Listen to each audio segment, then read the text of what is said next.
Aquesta és una ciutat que té moltes coses a fer els propers anys. Tenim molts reptes en mobilitat, en infraestructures, en cohesió social, en transformació urbana i en la construcció d'allò que hem de fer sobre aquesta transformació urbana, que és conviure. I jo reitero, els drets i els deures, la cohesió social i també el generar uns valors compartits, tot això és la base per tirar endavant un model de ciutat.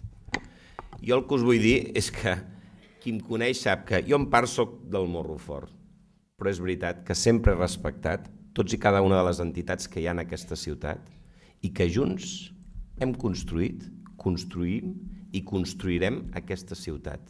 La participació no vol dir sempre unanimitat, però sí que vol dir sempre escoltant a l'altre i per tant intentar generar el més gran dels consensos. Necessitem força, necessitem consens, necessitem lideratge per tirar endavant tots i cada un d'aquests principis per la Barcelona del futur.